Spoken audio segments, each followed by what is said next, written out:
Hello, welcome to the Eurogamer Expo Developer Sessions. A little bit of housekeeping before we start. No filming during this session, please. We will be watching. Without further ado, I'd like to introduce you to James Russell from Creative Assembly, who's going to be talking to you about Rome 2.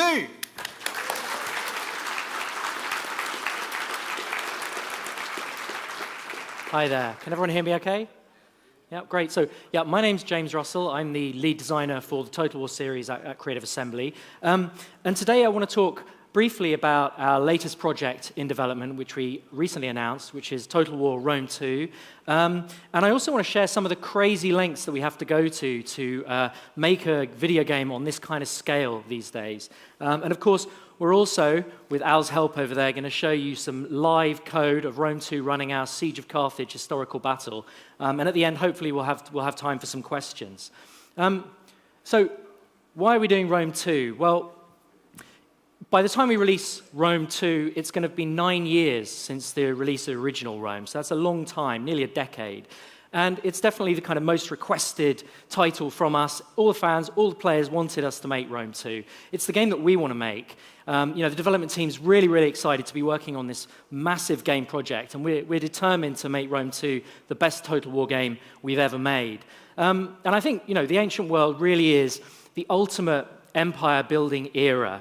You could argue that Rome itself was history's first great superpower.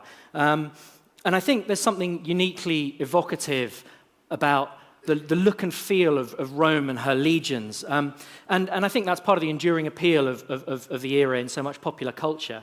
And the setting certainly has all of the ingredients that we look for when we think about what we need to make a Total War game. So it's got loads of cool content. It's got a really unpredictable starting situation where anything could have happened. And of course, it's got lots of progression in terms of technology and tactics throughout the time period.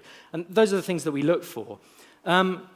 So for those not super familiar with some of the features that we've been talking about for Rome 2, I'll briefly outline what we're planning. Now, the defining feature of the Total War series really is this combination of grand-scale empire-building strategy, which is the campaign map, combined with realistic massed battles on a huge scale in our 3D battle engine. It's that combination that's unique to the series. And what we're doing on the campaign map is we're going to upgrade all the core features, really, right? So we're going to change how you develop your cities, how you control your armies and your navies, how you build and defend trade routes, how you conduct diplomacy, how you research technology, and how you manage your empire, right? All these things are going to get a complete upgrade. And we're making a world that is significantly larger than the campaign map in original Rome.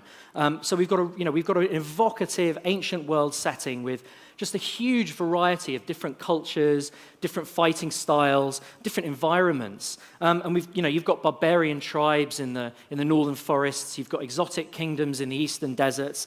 And of course, you've got Rome itself. You've got political intrigue and rivalry. You've got machinations of the Senate. We really want to weave these human-level storylines and dramas into the gameplay. And we want the player to be thinking things like, do I save the Republic? Do I make a play to become emperor? Because this time was all about the personal decisions of legendary figures like Julius Caesar and Cleopatra, changing history. They forged empires with their own personal decisions. And so this is what we mean by the idea of Total War with a human face. In a game of statecraft. It's about taking immersion at that human level to the next stage in terms of this, what is a game of statecraft.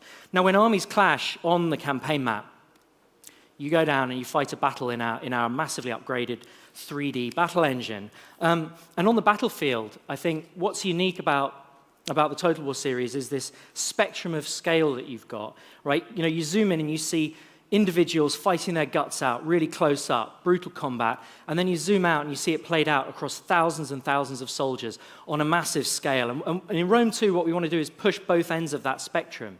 So at the large scale, we've got things like epic city environments with multiple capture points. Now, previously in Rome, we just had a single kind of plaza. So multiple capture points really changes the gameplay inside the city streets. We've got combined battles. So you're going to see, we're breaking down the boundaries between armies and navies. So you're going to see ships with units that disembark, fight on land. You're going to see shipborne artillery bombarding cities. And ships themselves, navies will be composed of units that have multiple ships in them. And that really adds to the sense of scale.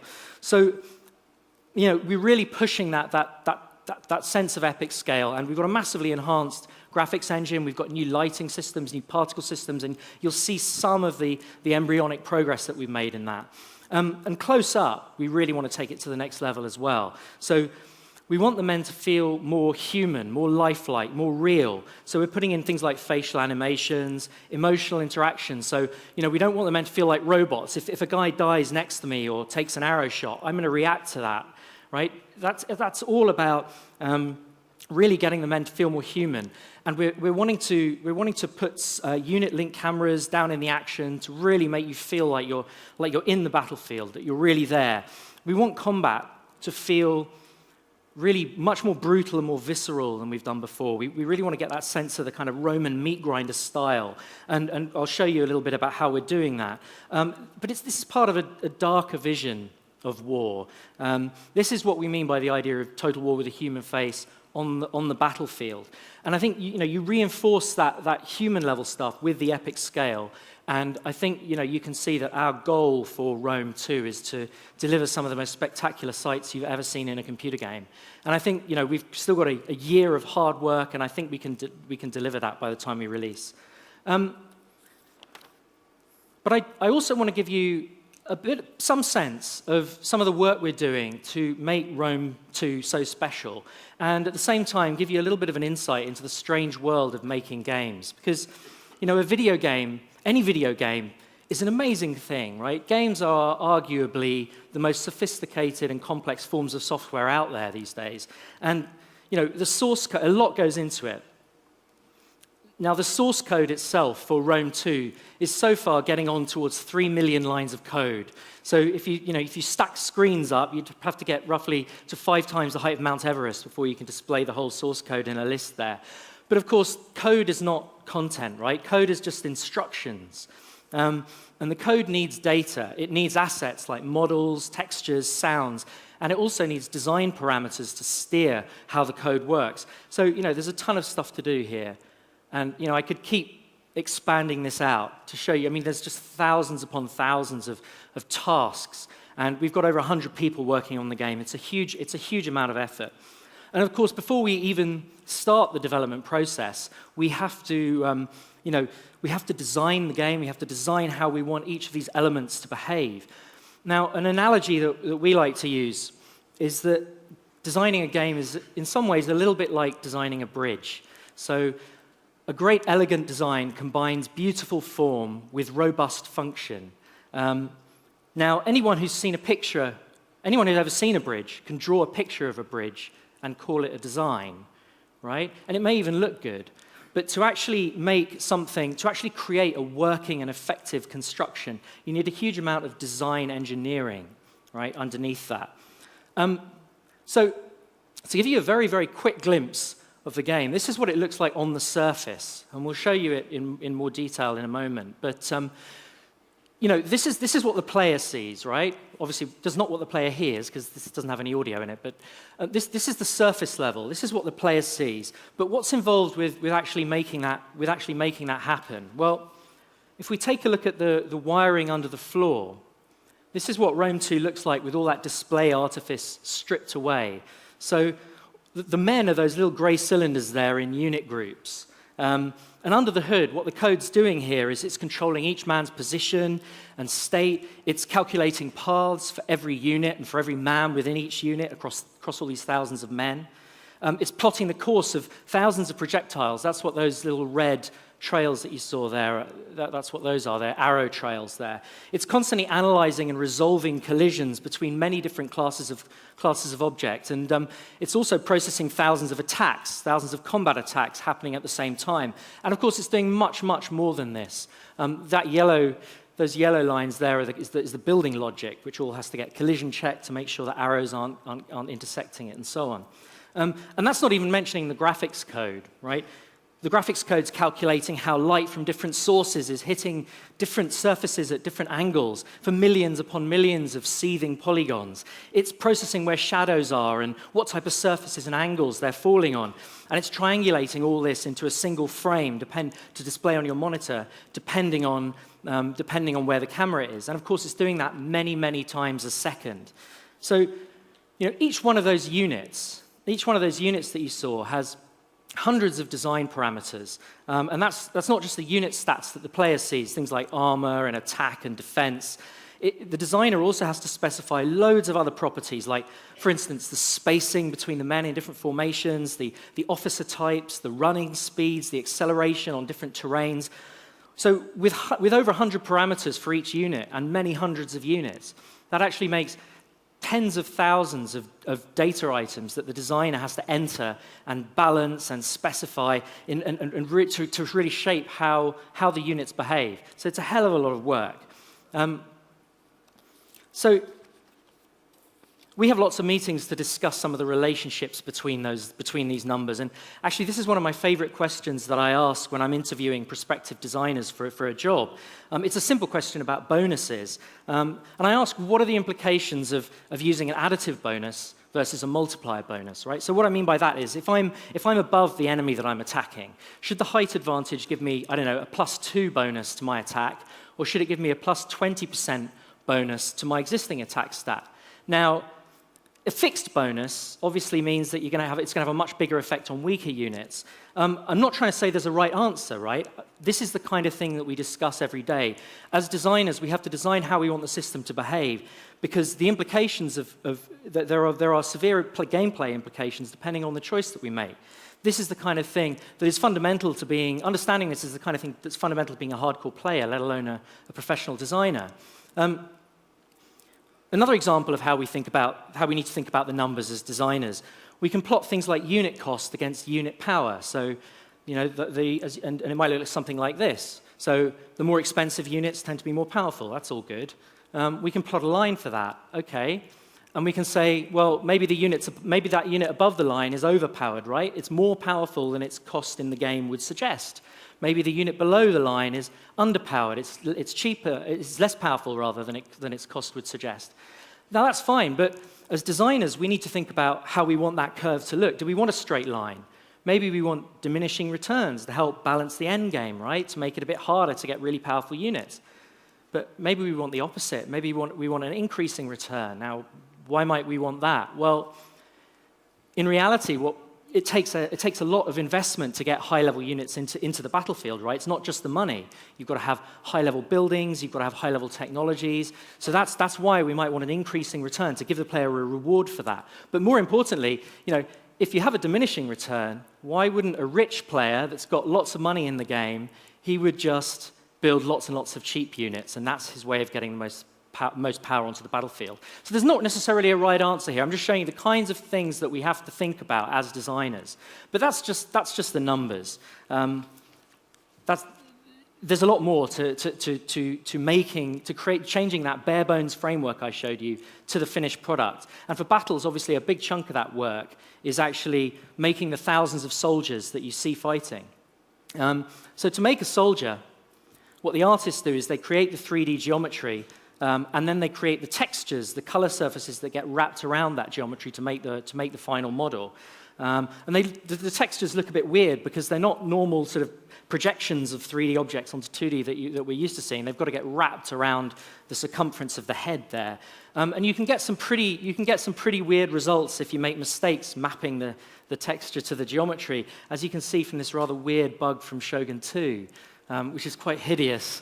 But there you can see the guy's face is completely mapped onto the wrong part of the geometry all over his back, and it's quite disturbing.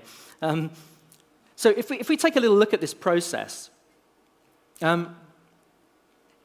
so this is a time-lapse capture of one of our artists constructing a helmet for the game. And as you can see, she's putting a hell of a lot of effort into just this one piece, and this is brutally edited down. But we've got over 1,000 pieces like that in the game. And so the little slideshow on the right there shows just a snapshot of some of the objects, some of the parts that the art team have been working on. So in Rome 2, each one of these characters, each full soldier is made up of around 6,000 or 7,000 polygons. And to give you a bit of context, in Shogun 2, they're made up of about 4,000 to 5,000 polygons. In Empire, only 2,000 polygons. So we're about 3 to 4 times as much visual fidelity as we had in Empire. And don't forget, we've got thousands of these soldiers on screen at the same time. In fact, in Rome 2, we actually have artillery projectiles with more polygons than a full soldier in original Rome. So you can see how far things have come on over the years. But of course, once you've got those soldiers, you've got to animate them, right? So the animators, what they do is they rig the animation data onto this custom-built skeleton, which is made up of about 45 bones or 45 moving parts. And then that skeleton is attached to a 3D model to drive its movement in the game. So how do we get that animation data? Well, most of it comes from motion capture, or mocap for short. Now, motion capture is the process of recording an actor's movements to attach them to a character model in the game. And these actors have to wear special suits with highlighted points on specific body parts for the cameras to track. Now, in Shogun 2, we just had 16 cameras, right? But this little video shows off our new motion capture facility, which actually has 46 cameras. There is a bit of audio in that. So these are sort of professional actors, professional stuntmen. So we've got 46 cameras here capturing their motion, which actually makes this facility one of the biggest game developer studio-owned motion capture facilities in Europe.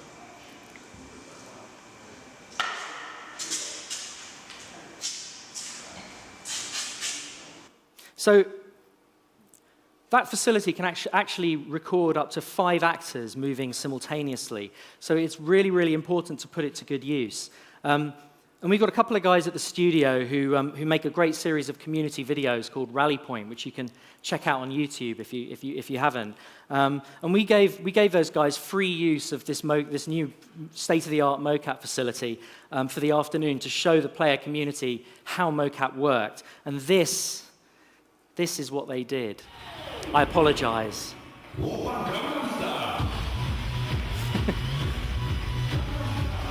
It's shocking.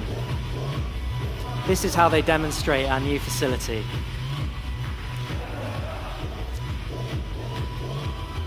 Now, if we're unlucky, some of this might end up in the game. I hope not.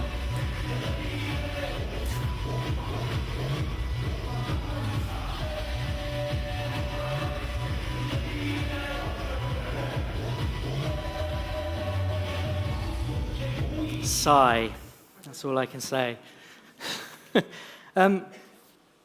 So these are not what I just showed you there. These are some of the animations that we've got in the bag so far. And as I said, what we really want to do is move away from some of the fancy swordplay in Shogun 2 and have a more kind of brutal, visceral style of combat for Rome. We want to create a real sense of impact and weight behind the animations. And I hope you can see what we're trying to do there. I think this is my personal favorite coming up, which is quite brutal. Ouch. Let's see that again. Ow. Yeah, that's quite nasty. So, of course, we've got a lot of animations to do with animals as well. We've got a lot of different fighting creatures in the game. So not just horses, but we've also got camels and elephants. And actually, the logistics of doing motion capture for charging war elephants can be a little bit of a challenge. So generally, the animal animations are actually hand-keyed from scratch rather than motion captured. Now, any errors in that rigging process that I talked about, any errors in rigging up the skeletons to the models can produce some quite freaky results. And this is I think it's a camel that's, been rigged up very wrongly. To me, it just looks like it's saying, "I want to die." That's not good. Also, you can get errors when you're actually making the models too. So there's another example where the actual cloth material over the men's bodies wasn't rigged up quite right. So you can see some. This is very early, but you can see some serious problems here.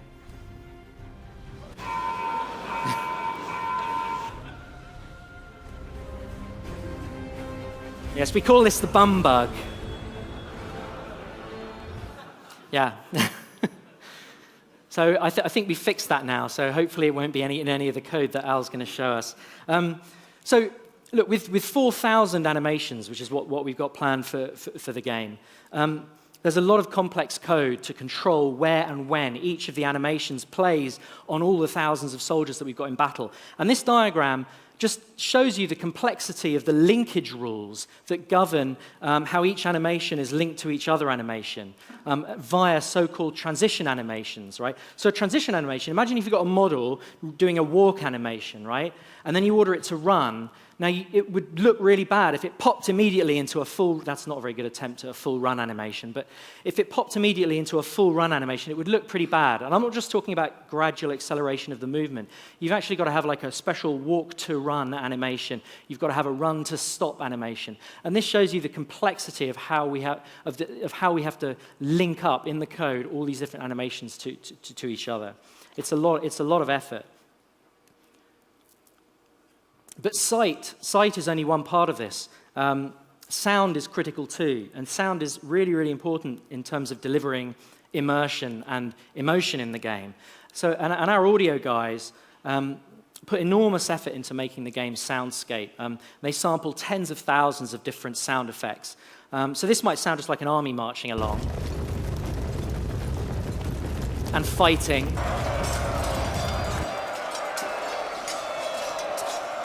But we actually have thousands of samples just for movement sounds. So for running, for walking, for turning, on grass, on gravel, on sand, on mud, on rock, on undergrowth, on wood. And we have different sets altogether if the weather's dry versus wet, or if it's snowing. And we've got obviously different sets for all the different animals in the game. So it's a massive amount. We've got over 2,000 impact sounds. So arrows sound different when they hit rock or all the different surfaces, wood, rock, men, even tree foliage. There's special sound effects. And of course, we've got lots of different weapon combinations as well. So, and we don't just have one sound for each of these things. There are dozens of samples. So this is just sword v sword. Loads of different sounds. And then of course we've got different types of sword, not just one type. Should be coming up. There, that's a different kind of sword.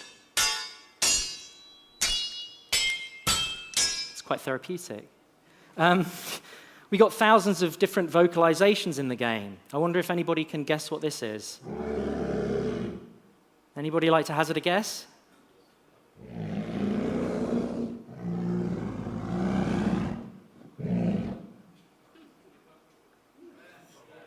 No, it's a camel. Yeah, not just an idle camel. That's a camel being injured. I wonder if anybody can guess what this is.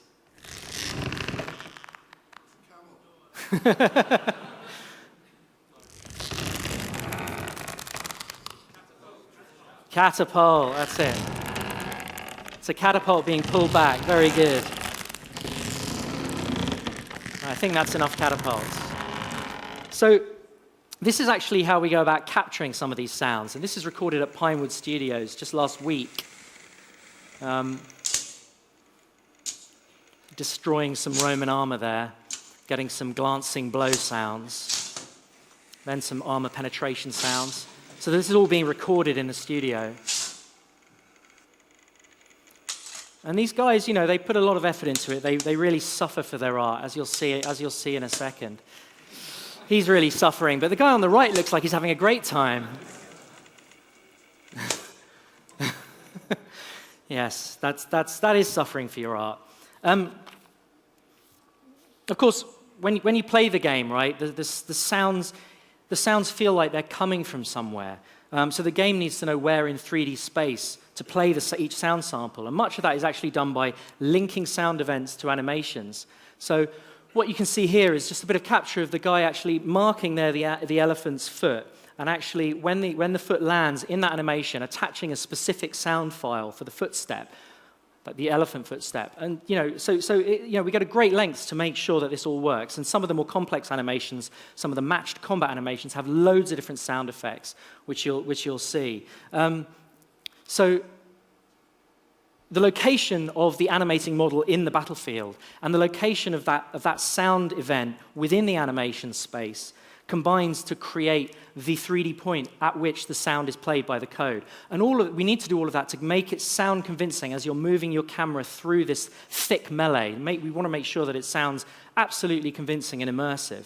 And of course, there's music, right? That's just sound effects. There's music. All our music is specially composed for the game and for the specific historical setting, and it gets played and recorded by full orchestras. So, I hope that's giving you a bit of a sense of how much is going into Rome 2.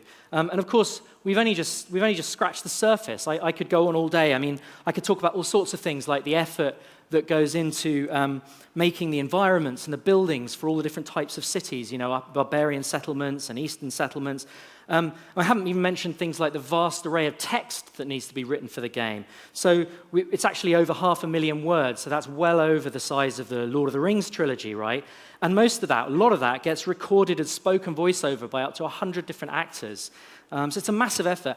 And that's just the English language version. This all gets translated and re-recorded in lots of different languages. So, and I haven't even touched on the campaign game either, right? That's just the battles we're talking about. So the scope and variety of the Roman world is all part of what makes this such a massive project, what makes this such an epically expensive game for us to be developing. But we're really, really excited about what we're doing. Cool. So, just before we just have a bit of time for Q&A, I just wanted to say two things. First of all, we're hiring like crazy at the moment, so please, if you're interested in learning more about getting into the games industry, or if you already are and thinking about joining us, that would be great. We've got a recruitment booth in the careers area, so come and visit. We're just there, and we've got a couple of guys from the development team there as well today, so please come along. And the other thing to mention is actually, I think just gone out today is our assembly kit, on Steam Tools, so now you can mod Shogun 2 to your heart's content. It's really, really useful stuff. So that's just two things I wanted to say. So, have we got time for a Q&A? Yes, we have time for a couple of questions. So, where are we at, Bex? Okay.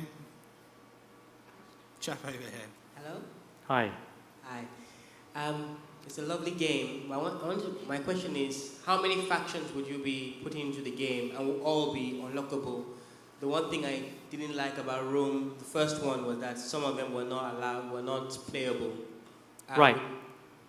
Okay. So yeah, in Rome 1, you could only play as Rome, and you had to destroy a faction, defeat a faction in order to be able to play as that faction. So in Rome 2, we're not going to be doing that, right? All the playable factions will be unlocked for you to play at the beginning. So I think that's a big thing. But obviously we're going to have many more different types of factions in the game.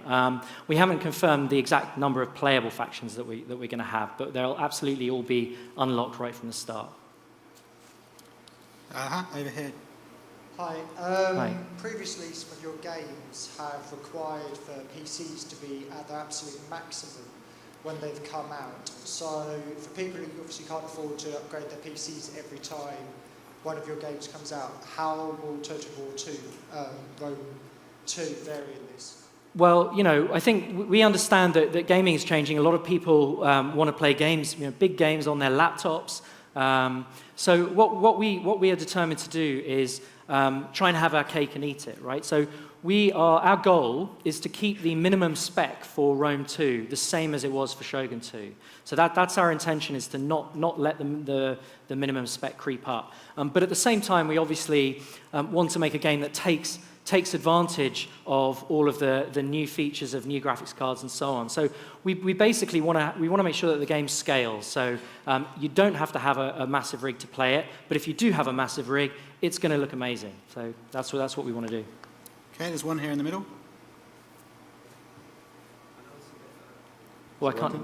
Yeah, all right. I know it's a bit early for how the Legion system works, but what would the unit limit be? You mean how many units are we going to have in an army? That's what I want to know. Yeah. Right. Well, we're not necessarily planning on changing that. But yeah, the Legion system is part of this idea that we want the player to be focused on, you know, what a Roman emperor is focused on, right? Where's the 10th Legion? It's just been in battle. We need to bring up the 8th Legion to support it. So we want the player to be thinking about where their legions are rather than, you know, micromanaging, you know, this unit of archers combining with this unit of cavalry. Although, of course, you know, again, we want a player that wants to get down into all that detail to be able to do that. But fundamentally, we want to bind those units into this idea of a legion. So we've got things like a legion having a character, a history of its own, beyond what just its general. But we're not necessarily planning on making the unit scale bigger. I think we achieve our sense of scale in battles by doing other things than just having more and more units. Although, you know, we obviously will have thousands and thousands of men in the battle. Cool, we've got time for a couple more. Who we got next then? One in the centre here. Is that me?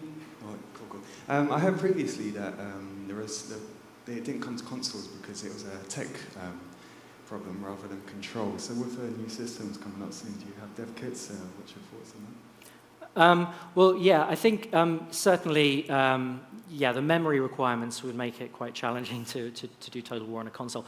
You know, I think the control issues are not to be underestimated. You know, it's not necessarily the main problem. But I think, you know, for us, if we did ever do anything on console, we wouldn't want to just do a port of what we're doing on PC, because, you know, the experience is different. You know, we're about a really deep, immersive kind of lean-in experience rather than, you know, a kind of living room experience with shorter play sessions. So, you know, I think the bottom line is, when we think about new platforms, we don't think about porting, we think about making the game for that platform. So, you know, our plan for Rome 2 is that it's PC exclusive. Cool, last question over here, thank you. Hello, when I was playing Rome 1, I noticed you could do custom games and against different factions. Just wondering if that's actually going to happen in this series against the AI. Can you still try and customize the game right down to the dot? Because I noticed in Rome 1 there was quite a lot of customization. Are you talking about custom battles and playing custom battles? Yeah. No, we're absolutely. You know, you'll be able to play custom battles. You'll be able to set up your own battles. And in fact, you know, the assembly kit that we've released on Steam Tools is actually for Shogun 2 going to allow you to not just create custom battles, but actually build your own historical battles that you can then share with other people. So actually a lot more functionality than just a sort of standard custom battle. Awesome. Yeah. Thank you. Cool. Cool. Thank you very much, everyone, and thanks again to James. Thank you.